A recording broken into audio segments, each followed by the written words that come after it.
The Room with the Train. This story is not about a ghost or an encounter with a creepy stranger. It's not even about a near-death experience or something like that. As a matter of fact, I was never in danger during the event I'm about to tell you about. Nonetheless, it's a disturbing memory that I will carry with me until the day that I die. I grew up in a small city, the kind of place you could barely call a town if it wasn't for the sheer number of people living there. Downtown was only a couple of blocks long, and in the middle of it was one of the biggest buildings in the area. It was the local movie theater, named after the city. I remember going there when I was very young, about 7 years old, and watching the first Pokemon movie. It was probably nothing compared to the theaters we have nowadays, but back then it was huge for me. I loved it. So when a few years later I heard the cinema was going out of business, I felt really sad about it. The building was sold to a religious group that used it for their services. You know the type. Loud music, big crowds with their arms in the air singing prayers, some having seizures on stage while the pastor yells through a mic. Every time I walk past the old cinema, I would see the announcements of the congregation where the movie posters would have been. And if they were in session, you could hear them singing from the other side of the street. This group owned the cinema for nearly a decade until the local government bought back the building in order to restore it as a historic landmark of the city. And when this happened, I was studying construction with the intent to follow architecture or civil engineering at college, and my class was very lucky to be involved with the cinema's restoration project because two of our teachers were the architects working on it. I will always remember the day we went to visit the old cinema. Our class was small, only a handful of students, but we were all around the same age. So we all shared childhood memories of when the cinema was operational. We ran through the corridors of the auditorium, sat in the chairs just like we did when we were little kids, and began stomping on the wooden floors with our feet, filling the entire room with the echoes of our drumming and our laughters, a little ritual of sorts everyone used to do right before the beginning of the movie. Once nostalgia time was over, we went back to the purpose of the trip and began to survey the building. We were very excited because that was a unique opportunity to go into the places we would never have been allowed to otherwise. So we made sure to check every last corner, every single room, no matter how far, no matter how obscure. The first one we found was below the stage. On one of the corners, there was a little door, not very visible, probably because it was meant for the maintenance staff only. Behind it, we found a long room filled with rusty boilers, part of the old heating system that was no longer in use. The place was a little creepy, with all those old tanks and pipes crowding the narrow space. But what we found past them was what really started to freak us out. The room was small, very small.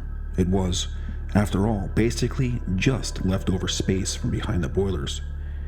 Yet it contrasted so much with the rest of the area around it, it may as well have been from a different place altogether.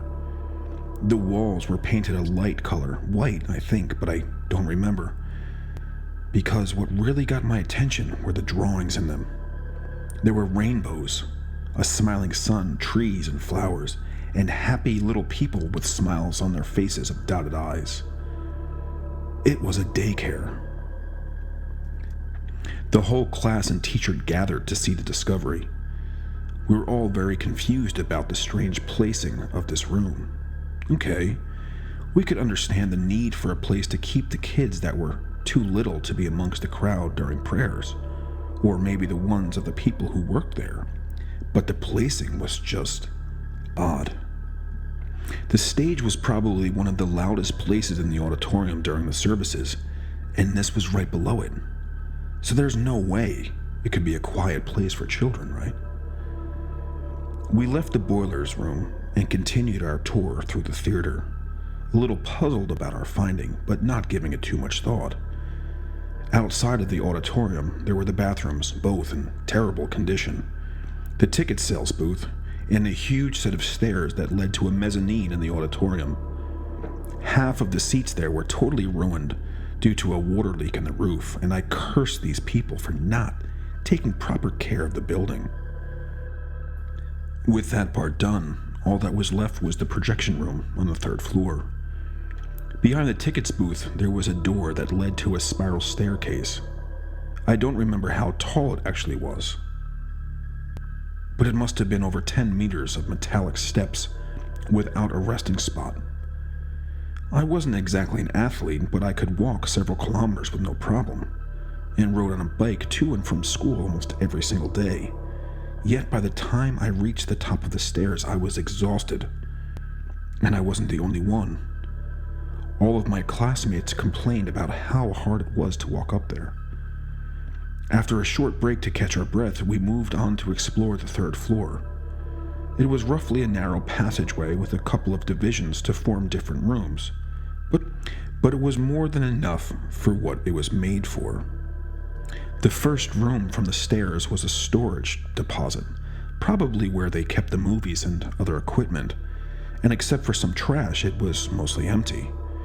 The second room was the one we were all excited to see, the projector room. The old machine was so big that it was still there, and there were even some pieces scattered around. It was quite a piece of history, and we were all very thrilled to check it out, so no one really bothered to move on to the very last room until we were about to leave. And there, we saw it again. There was a train in this one instead of a rainbow. Something was written on it in big, colorful letters. Something about Christ, I can't remember it well. The drawings were a bit old, the paint slightly peeled from the walls, but the colors were just as cheerful as you would expect for a place where children play. My heart sank to my stomach as I came to the realization of what that place really was. The one behind the boilers probably serving the same purpose. I took notice of how isolated that room was, literally the furthest away you could possibly get from everyone else. I thought about the 3 floors of stairs and imagined what it would have been like to a child to walk all the way up, only to end up in that room, the room with the colorful train in the wall. My classmates and I exchanged horrified expressions, as I knew they were thinking the same thing. We never visited the theater again, even though we continued with the restoration project for several months, and we never talked about those 2 rooms. Cases of molestation in the church are well known by everyone, to the point that pedo priest is practically a cliche. But this is the kind of thing you think happens in some place far away, in another city, even in another country. You never imagine it can happen in the very same town you live, the place where you grew up, in the very same building where you once watched a Pokemon movie when you were 7 years old.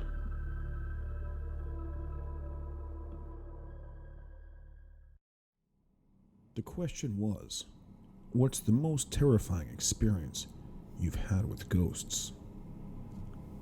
This answer was by Sue G. Terry, a former retired librarian and professor. When we first got married in 1979, we moved into a cookhouse behind a large house. Underneath it was an underground railroad stop. I don't know if it had anything to do with the haunting. Moving into a cottage for newlyweds was quite a coup. It had a large kitchen, loft bedroom, living room with a working fireplace, and screened-in porch. The rent was amazingly low and affordable. What a find. We were the second couple to rent the house. The first couple obviously had some kind of issue there. Shortly after moving in, the wife took their baby and left. The husband stopped going to work and was found hiding in a closet under the staircase. In the loft bedroom was an attic storage space. It was nailed shut. We opened it, felt creeped out, and decided to put our headboard against it. This was an odd decision since it was the only closet and storage space on the second floor. We moved in right before Christmas, and our first home project was decorating a Christmas tree. Even though we had no pets, the bulbs kept ending up on the floor. One day they were across the room in front of the fireplace. I chalked it up to mice. Next came the noise and strange lights. At night, the stairs creaked as if someone was walking up them. This was followed a few days later by a stomping sound on the stairs. I chalked this up to being an old house. In addition, there was a green light that moved up the stairs and stopped in the corner of the bedroom. It would just hang there for a while. I chalked this up to car headlights, but we were behind a house, not facing the road. Honestly, between the stomping and green light, I was scared. Next came the water that ruined my husband's stereo and my wedding quilt. We were both devastated by the destruction. Both items were soaked as if they had sat in the tub until good and drenched, but nothing else around or near them was wet except, of course, what they were on. We looked for a leak, but never found one or evidence of where the water came from. It had not rained, and both were not near the bathroom or kitchen sink. Finally came the bugs. I always felt uncomfortable in the living room and bedroom when home alone, so I would stay in the kitchen or bathroom, which was off the kitchen, while waiting for my husband to come home. I would fix dinner and take a bath. Bugs would appear and dive into the bathwater. I couldn't lean against the back or sides because the bugs would get in my hair or climb on me. We tried spraying, but since they only appeared when I was taking a bath, there was no bugs to spray. I chalked it up to the heat of the bath bringing them out. One night I opened the oven to find it infested. I broiled them. By this time I was seriously getting disturbed by the place. It was such a great deal, I really didn't want to give it up. Unbeknownst to me, my husband was also freaked out by the cottage, but he was seeing the spirit of an old man on the stairs, in the bedroom, and in the living room. He was convinced the stomping and green light was the old man. While I only saw the light in the corner of the bedroom, he saw the old man glaring at us in the bed. He didn't say anything, because he didn't want to scare me. The final straw came when we returned from church service on Good Friday. We opened the door to every type of bug, creature flying, crawling, or hopping, filling the kitchen and living room. I wouldn't go inside. My husband tried, but gave up. We got back in our car and went to his parents' house. He and his father went back the next day. The bugs were gone with no evidence of them, but our mattress was destroyed. It was dripping wet. Ironically, the canopy over it was dry, and again, no evidence of a leak. The two of them went over to the owner and told them we were moving out immediately. Between Saturday and Sunday, my husband, his father, and my father packed and moved everything out. We didn't have much. We had been there a little over 3 months, Christmas Eve day to Good Friday. Our marriage broke up soon thereafter. Between those horrible 3 months, then moving into my mother-in-law's house, it destroyed whatever chance we had. As a couple, we survived high school, going to different colleges and landing first jobs. But not that cottage. We have remained friends and have talked about the house, and while I tried to logically explain away everything, my husband was quick to believe the house was haunted. We both blamed it for our breakup and suspected did the same to the previous couple who lived there. We often wonder what happened to tenants after we left. As far as we know, the cottage is still there. At least it was there 5 years ago, when my ex-husband last checked.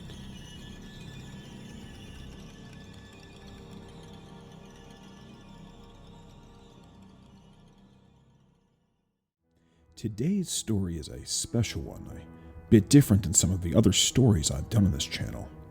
This is a true story that happened to me, yours truly, the Dark Outsider. I hope you like it, and please don't forget to subscribe if you haven't already. Now let me tell you the story. Back in 2009, the company I used to work for was acquired by a larger business located in Kansas. When I think of Kansas now, it is not like what most people quickly conjure up. Images of Dorothy and Toto on the farm and a twister in the background. No, for me, it's of something completely different. Something that actually still makes me uneasy when I do think about it. Me being slightly naive and ignorant, I was not very familiar with the Midwest at all. I'm just a simple guy from the Northeast who vacationed more out of the USA than inside of it. One of the things I learned when traveling there a few times, while going back and forth between our old New Jersey office and the new Kansas office, was that when a business's property had a large open area, many times they would also contain a cornfield. I discovered that apparently, if the business has a large enough area of land, they can plant corn in that area and use it for some kind of tax benefits. Of course, once I learned this fact, that's when I noticed cornfields almost everywhere. It wasn't just the farms as I had presumed. There were as many small fields on the properties of office buildings as well. The hotel I was staying at for the business trip had a field too on the side of its property, but not in the rear. Located in the back of the hotel, there was a small patio area that contained a few round patio tables as well as a path that led to the small pool area. Beyond the pool area, there was a large lawn area, which reminded me a lot of where I lived in New Jersey. This lawn area was about 50 yards or so, and beyond that there was a two-way street that intersected the hotel property and a large cornfield. Now, I don't remember what day it was, but it was the middle of the week, so we'll just say Wednesday night. I smoked cigarettes at the time, so at night, after returning from the Kansas office, I would sit back there, smoke, have a few drinks, and usually just bullshit with my other coworker, Rob, who was there with me. We had been at the hotel for a couple of days already, and we happened to meet a guy outside the first night. He worked at the hotel. He would occasionally come there too when he was on break, hang out for a bit, smoke a butt, ask us about New Jersey, and he would tell us about Kansas. He was around our age and was a cool enough guy to just shoot the shit with, and he told us that if we were out there and he saw us, he could sneak us out some bags of chips or some soda so we didn't have to continue paying for them all the time. He couldn't get us free alcoholic drinks, but having to continue to pay $3 for a 20-ounce soda or $2 for a small bag of Doritos, it would save us $10 or so we gladly accepted. Like I said earlier, I don't exactly know what day it was, but it was pretty dark, around 9:30. I was outside alone and had just gotten off the phone with my wife. I decided to smoke one more cigarette, have one more drink, and was going to call it a night. As I sat there, a few moments later, Rob came outside. He asked me for a cigarette, and we ended up hanging out for another 30 or 40 minutes. Rob sat at the table with his back to the road in the cornfield facing me. At first, I thought it was my eyes were playing tricks on me. But every so often I thought I would see, out of the corner of my eye, something by the road at the edge of the cornfield. I would look over, but when I did, I couldn't see it when I looked in that direction. Eventually, Rob noticed I kept looking over his shoulder, finally asking what I was looking at. I think I keep seeing something walking over there by the field, and I pointed. He turned around, looked, and doesn't see anything as well. "You're bugging out, dude. Have another drink." He laughed and took a drag off his cigarette. I agreed, shrugged it off, grabbed my drink, and just as soon as I took a sip, there was an incredibly loud howling sound from the area I kept seeing that figure. It wasn't the sound of a person howling, but also wasn't the sound of an animal either. I can't really describe it, but it literally made me jump. Rob, of course, heard it too, dropped his cigarette, turned back around, asking, "What the fuck was that?" Of course, now we're both staring intently at the road into the field. At first, there was nothing. No movement. No sounds. Just the high-pitched squeal of crickets. Crickets so damn loud it was like they were screaming directly into my ear. They were easily the most prominent sound in that deafening silence that followed the blood-curdling howl I had just heard. It was Rob who saw it first. "Holy shit, is that what you saw?" He pointed his finger. I looked where his finger aimed. In the dim, outer glow of the street lamp, I saw it. The thing I kept seeing earlier. But this time, it was out in the open. "Yeah, that's it. Holy shit. Is that a person?" We kept looking. The thing just stood there. It looked like a fairly tall but lanky person standing there with either a hoodie or long dark hair covering its shoulders, completely dark. Its head was cocked to its side, hanging over its left shoulder. It was difficult to see in the darkness, also quite a distance away, but it just stood there, just outside the full light of the street lamp, motionless, staring back at us. He or it had to have known we saw it, the way it was just standing there, staring at Rob and I, just like we were looking back at it. If I had been right next to it, I probably only would have heard its breathing. Other than that, it just stood there, frozen. Eventually, after what seemed like minutes but was probably no more than 10 to 15 seconds, it slowly started walking backwards, disappearing, back into the cornfield. Rob and I both continued to stare in the direction for another moment or two. It was Rob who spoke first. "All right, dude, that was fucking weird. You can stay out here if you want, but I'm going back inside and going to sleep. I'll catch you tomorrow." I agreed. I don't know if it was just somebody playing a trick or what, but didn't really feel like finding out, especially since my wife told me, "Be careful and don't do anything stupid," when I had spoken to her earlier. I grabbed the rest of my drink and my pack of cigarettes and went inside too. The next day, Rob and I went to the new office. We did our work and talked about it a little bit, but not as much as I would have thought. And maybe it was just me being extra alert because of my wife and my 9-month-old daughter at home, but what we saw the night before was still on my mind. A lot. So later that evening, after we were back at the hotel again for the rest of the night, I ran into Marcus, the guy that worked at the hotel we had met earlier. He was bringing in one of those large brass concierge luggage carts from outside. I nodded to him and he signaled for me to walk over. "Hey, did you guys hang out last night? I went out there around 10:30 and you and Rob weren't there." I told him we had been, but we went inside early. He asked if it was because I had to get up early for work, and I told him no. I then proceeded to tell him what we heard and saw outside last night. It was like a ghost walked over his grave. He stopped rolling the cart, looked at me and said, "Damn, you've seen it too?" Shocked, I replied, "What do you mean, saw it too?" He kind of nervously chuckled and told me that he himself had never seen it, but he's heard about other guests in the last few years that have asked the hotel staff about the man by the cornfield. Immediately, my mind conjured up the image of the man or thing we saw standing just outside the dim glow of the streetlight the night before. I remember the chill that ran down my spine as he told me this. In fact, I felt it as I typed this story out. Marcus told me he's worked there for about 3 years, and he said at least 2 to 3 guests every year or so asked the hotel staff about it.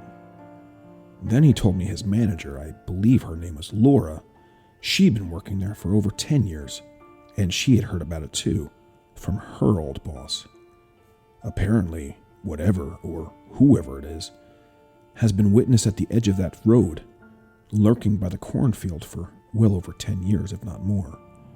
Which is pretty creepy if you ask me. Needless to say, Rob and I decided to just hang out in the front of the hotel when we had our cigarettes and a beer. We never went back to the patio the last few days that we were there. It happened to be the final time I had ever gone back to Kansas. Just a few months later, the company that acquired us shut down our main New Jersey office and let all of us go. To this day, I never found out anything more about the thing that lurked at the edge of that cornfield. And, believe it or not, I don't think I ever want to find out what it was.